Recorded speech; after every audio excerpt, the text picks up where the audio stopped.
Graças a Deus. Amados, para mim é um prazer estar aqui mais uma vez. Estou feliz por estar com os meus irmãos, estar junto com os nossos pastores e alguns obreiros ali. Eu quero ler com a igreja dois textos sagrados. O primeiro está no livro do Êxodo, capítulo 19, versículo 6. Não quero nesta noite falar nada novo, algo que você desconheça, ou algo que Deus já não tenha falado aqui através dos irmãos e irmãs que me antecederam. 19,6 diz assim, e depois saltarei para 1 Pedro 2, versículo 9. Êxodo 19,6 diz assim, e vós me sereis reino sacerdotal e povo santo. Estas são as palavras que falará aos filhos de Israel. Vou repetir. Deus está dizendo a Moisés para entregar uma mensagem à nação de Israel. O versículo 6 diz, e vós me sereis reino sacerdotal e povo santo. Amém?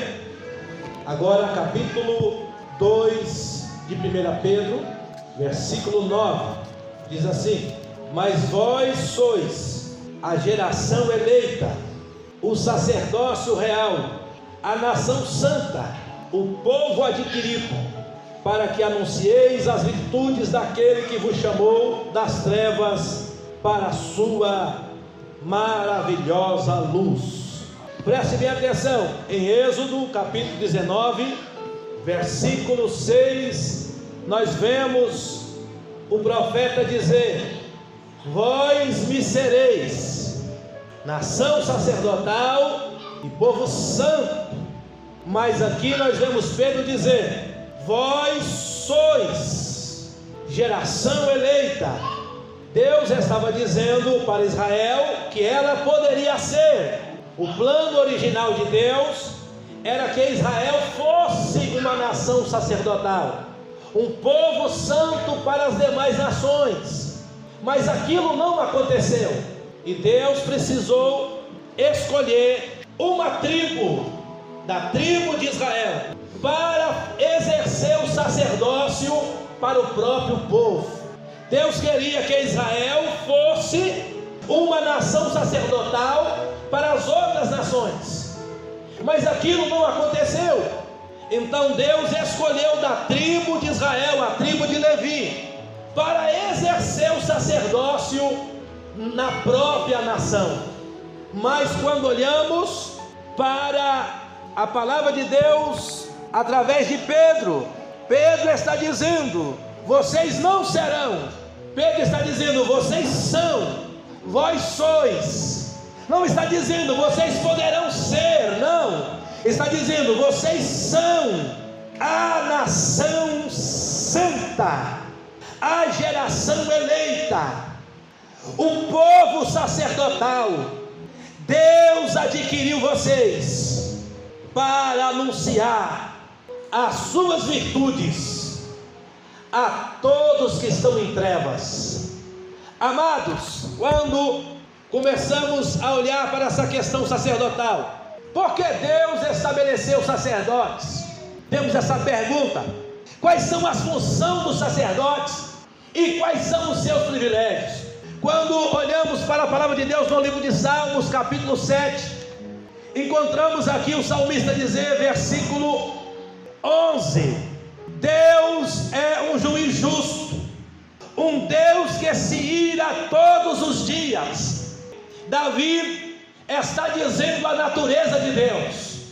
Deus é justo e Deus é um Deus irado.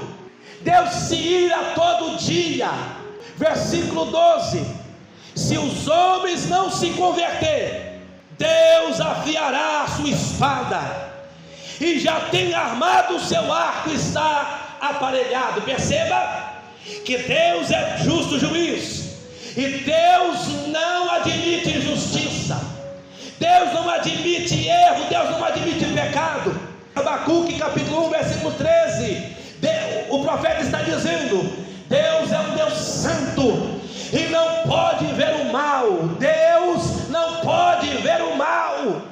Então como que Deus vai lidar com homens pecadores? Como que Deus vai estar no meio de homens que têm a sua natureza pecaminosa caída? Deus, por meio da graça, estabeleceu sacerdotes. Deus, por meio da graça, o meio da graça de Deus é colocar mediador, e o que o sacerdote faz? O sacerdote vai se apresentar diante de Deus e está fazendo a mediação entre um Deus santo e um homem pecador, e esse sacerdote vai interceder, esse sacerdote vai suplicar, esse sacerdote vai pedir compaixão, esse sacerdote vai oferecer sacrifício, esse sacerdote vai tocar em coisas santas, para que Deus aplaque a sua ira. Amados, quando olhamos para as funções sacerdotais, a sua maior função é interceder, e para tanto encontramos Moisés, um homem que além de ser profeta, exercia com maestria a função sacerdotal. Nós enxergamos no livro do Êxodo, capítulo 32, uma situação conhecida nossa. Enquanto Deus estava entregando as leis para Moisés lá no Santo Monte, já estava 40 dias Deus falando com Moisés.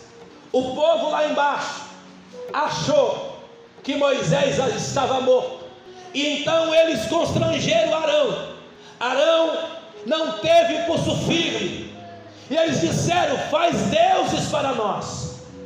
Então Arão, um líder fraco, ouviu o povo e mandou o povo para dar os seus pendentes de ouro e fez um bezerro. Então o povo começou a adorar aquele bezerro, mas Deus já havia dito no capítulo 20: não fará para ti imagem de escultura, nem imagem no céu, nem na terra, em coisa alguma. O primeiro mandamento é: somente ao seu Deus adorará, somente ao seu Deus se encurvará. Não adore deuses nenhum e nem faça imagem alguma. O povo já estava corrompido lá embaixo. Quando olhamos para o versículo 9 do capítulo 32 do livro do Êxodo, Deus está dizendo assim: tenho visto esse povo, e esse é um povo obstinado. Deus se ira todo dia. Tenho visto esse povo. Agora, pois, me deixa que o meu furor se acenda contra eles e os consuma, e eu farei de ti uma grande nação. Irmão, olha a proposta que Deus está fazendo para Moisés. Deus está fazendo uma proposta para Moisés: Moisés, eu vou fazer de você uma grande nação, porque esse povo aí não merece a minha bondade. Esse povo aí já se corrompeu. Deus estava dizendo para Moisés: vai ser assim: Abraão, Isaque, Jacó e Moisés. Você vai ser um patriarca.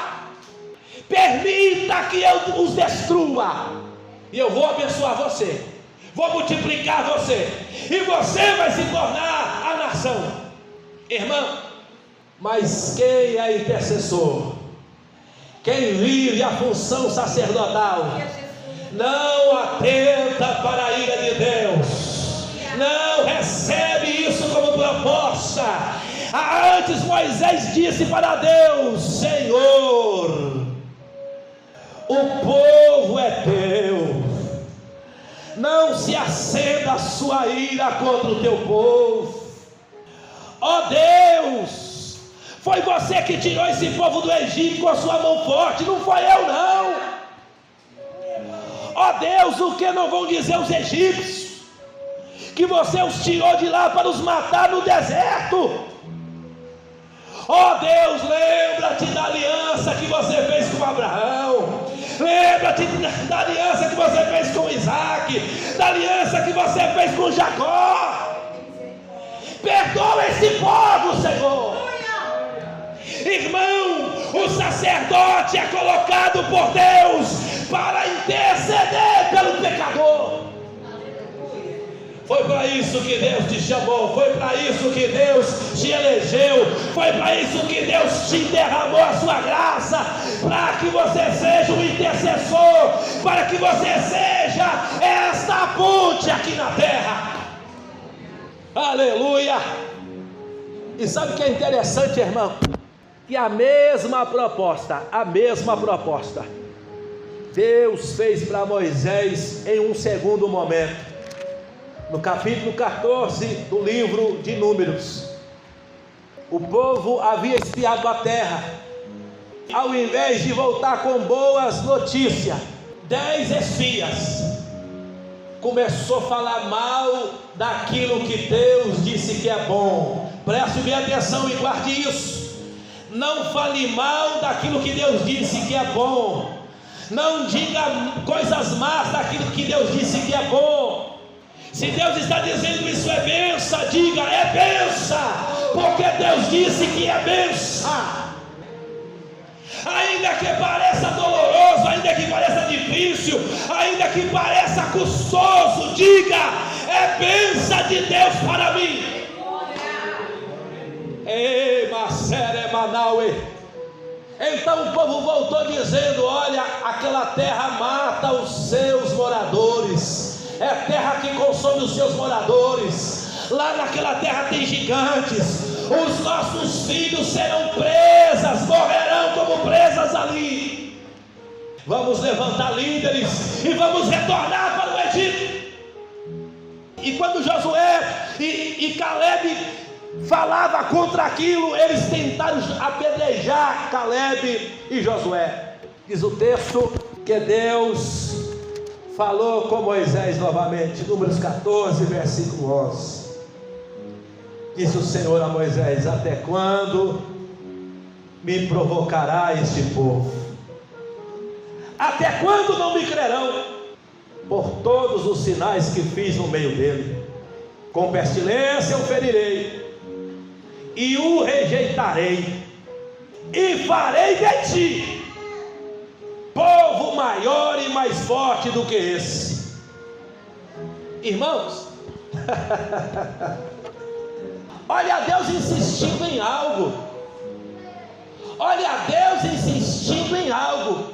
Para quem não tem um coração sacerdotal, poderia dizer: eu acho que esse é o melhor caminho.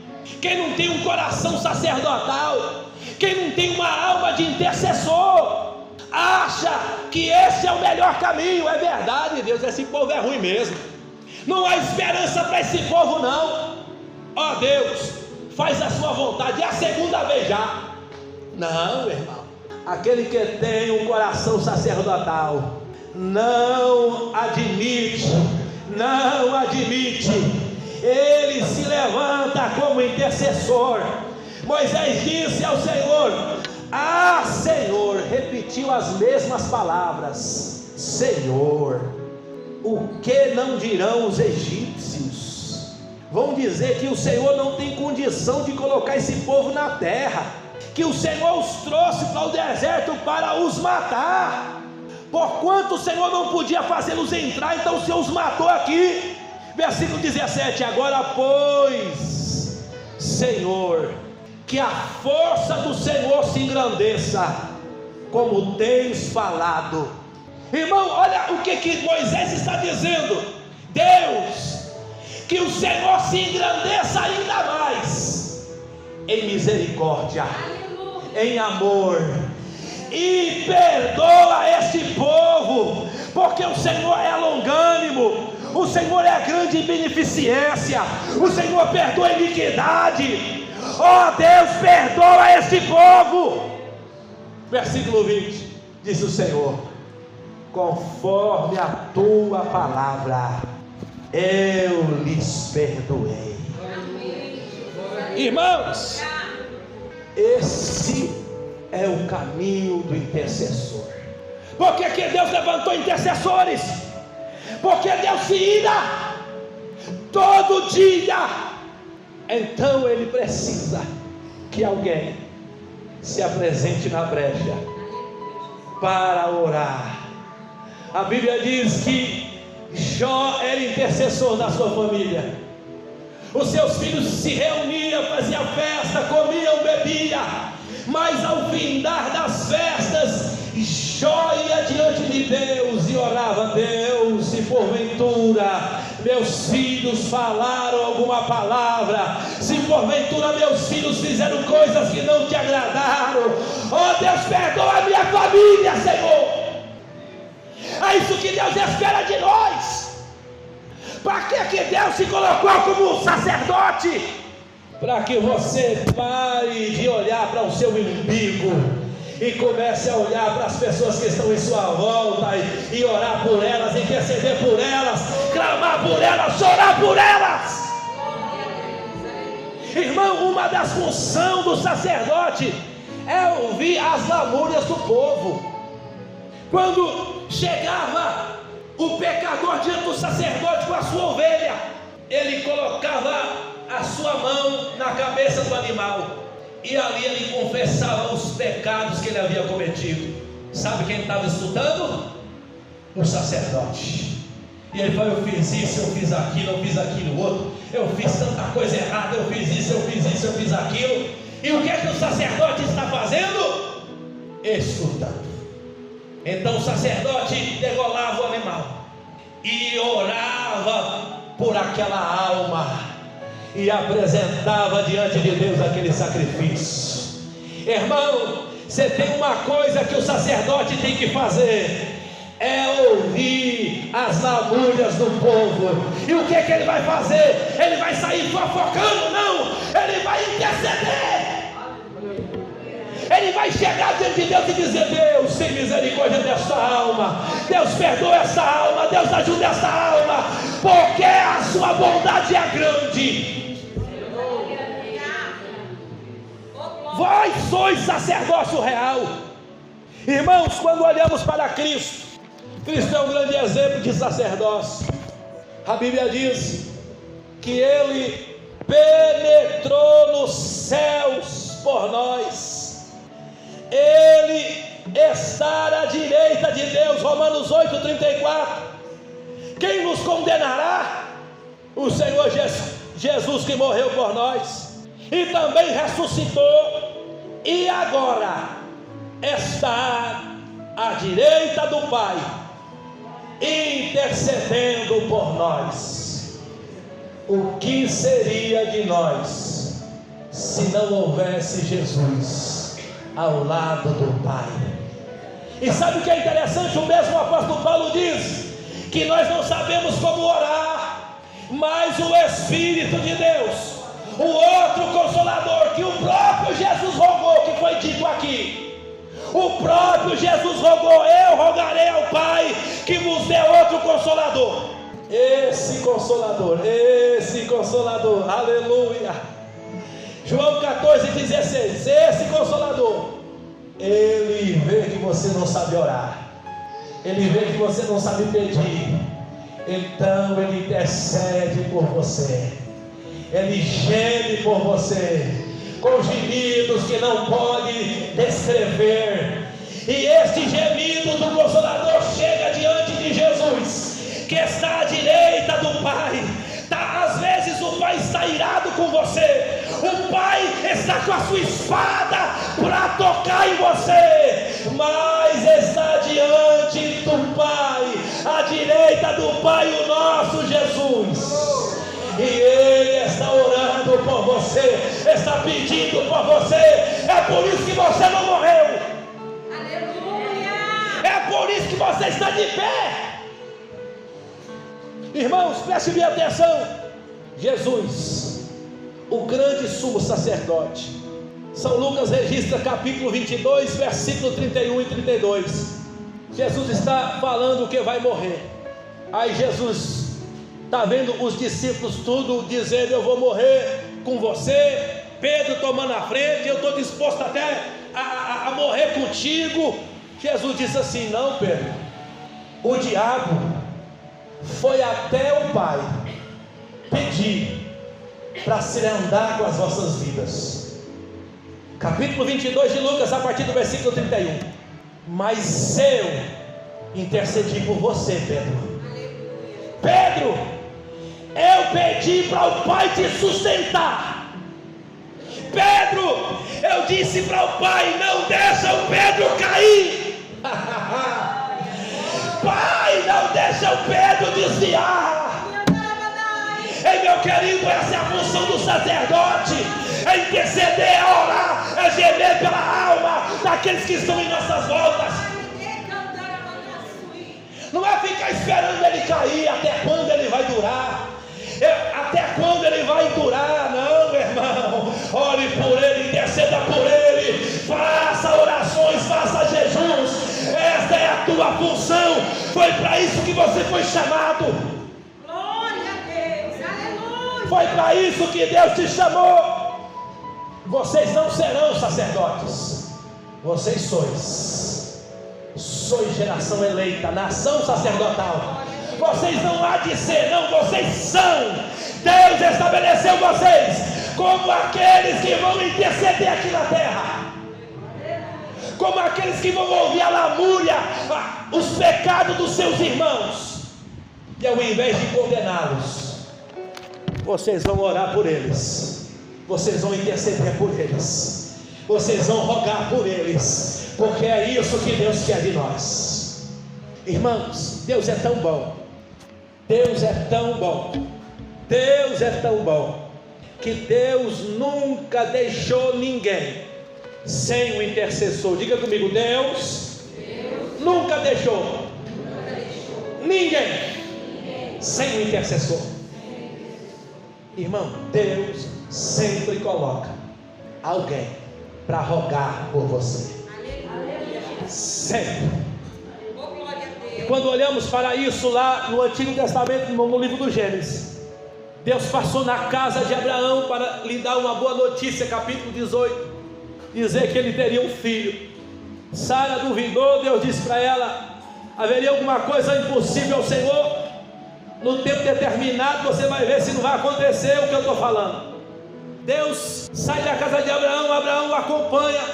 Aí Deus diz assim, capítulo 18 do Gênesis, versículo 17: disse o Senhor: ocultarei eu a Abraão o que faço, visto que Abraão certamente há de ser uma grande e poderosa nação?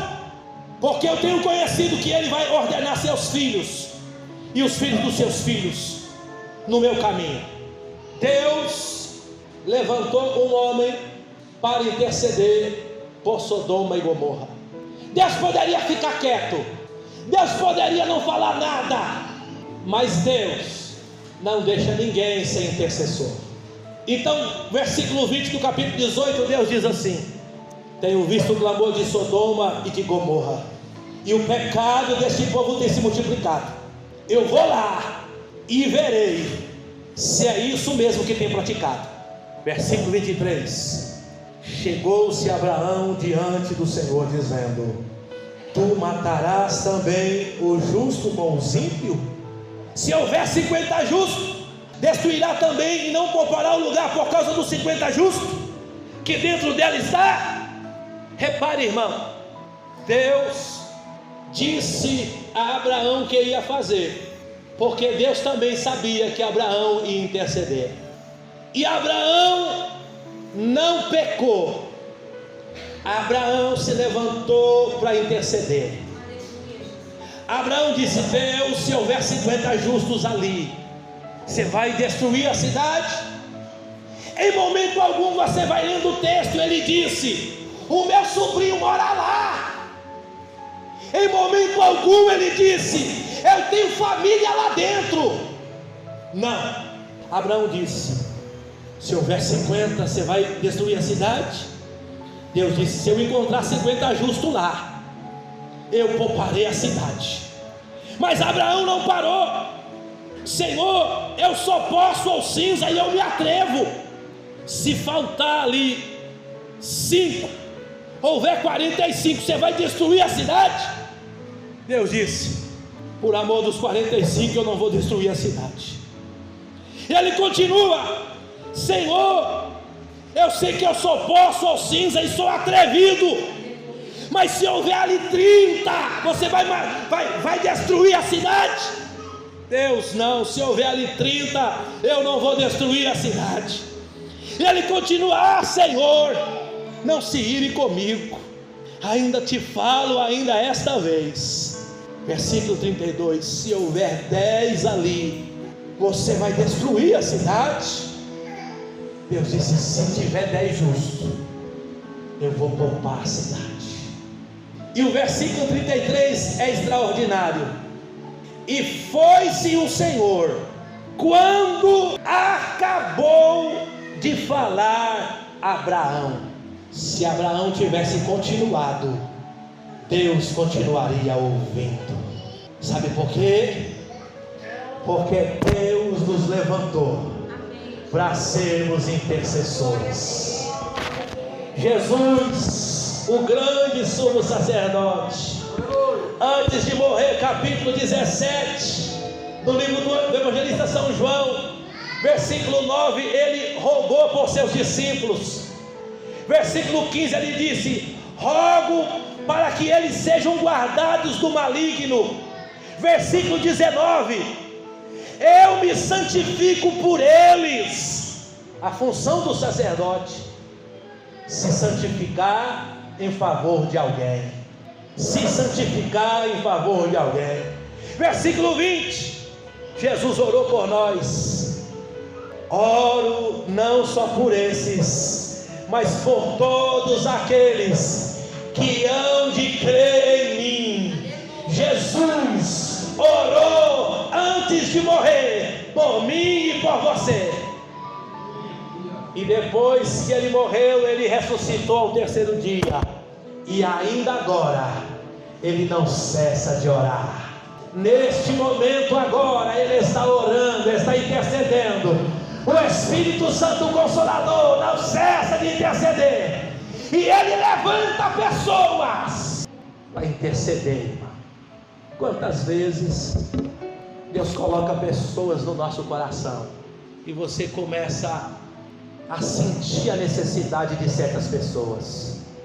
Você está lá na sua casa, de repente vem uma lembrança, e você acha que é só uma lembrança, mas aquela lembrança não passa.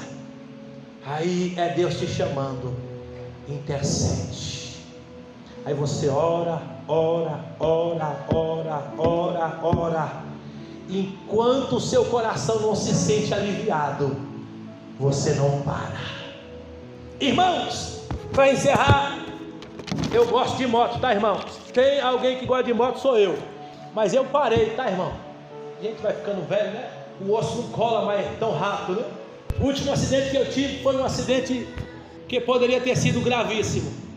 Eu estava indo trabalhar de moto lá em Caieiras, antes de ter aquela ponte. Os irmãos lembram que tinha aquela cancela e ficava o trânsito lá, não sei na onde, até a cancela abrir e liberar o trânsito. E eu estava indo de moto. Aí eu pensei assim: se eu for pelo acostamento, vai que alguém sai pelo acostamento e me pega. Eu falei assim: eu vou aqui pelo corredor. E pelo corredor foi que me pegaram. Eu estava já chegando na firma, irmão. Alguém desistiu do trânsito. E direção hidráulica é uma benção, né, irmão? A pessoa faz a curva a hora que ela quiser. A pessoa desistiu do trânsito e saiu. Quando ela saiu, irmão, mas eu dei uma cacetada na roda daquele carro. Irmão, eu só vi quando eu pirotei assim no alto, assim, ó, a mão largou de um jeito e eu caí uns 50 metros lá do outro lado do asfalto. Caí, a roda entrou para dentro, deu PT na moto. E eu não conseguia me levantar. Irmãos, naquele mesmo horário,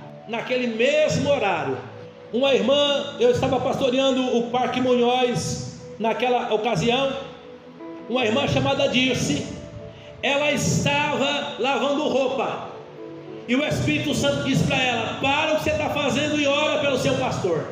E ela largou a roupa e foi para o quarto, para o cantinho dela, orar por mim. Tinha uma irmã da CCB que trabalhava lá, e ela disse que ela me viu em visão naquela mesma hora. E ela disse: ixi, Deus está me mostrando o negão. E ela correu para o banheiro para orar, e eles oram com o véu, né? e não tinha véu, ela pegou o pano de chão, jogou na cabeça e disse: Deus, eu não sei o que está acontecendo, mas visita o negão. Irmã, na mesma hora que o acidente havia acontecido, Deus levantou 2 mulheres para orar por mim. Maessura Macheia, Macéia. Irmãos, eu estava caído no chão, não tinha força para levantar. Eu senti algo espiritual passando por mim. Algo passou em mim. Quando aquilo passou em mim, a força veio e eu me levantei. E alguém disse: você não pode se levantar, você tem que ficar aí. Eu disse: eu não vou levantar porque a força veio. Aê, Macéia, eu não sei o que poderia ter acontecido, mas Deus me livrou. Sabe por quê? Porque Deus chamou você para ser. Você não vai ser, você é nação santa, sacerdócio real, povo adquirido. Deus chamou você para interceder, para orar por seus irmãos, para interceder pelas nações, por aqueles que estão precisando das nossas orações. Que Deus nos abençoe. Retorna a palavra a quem querer.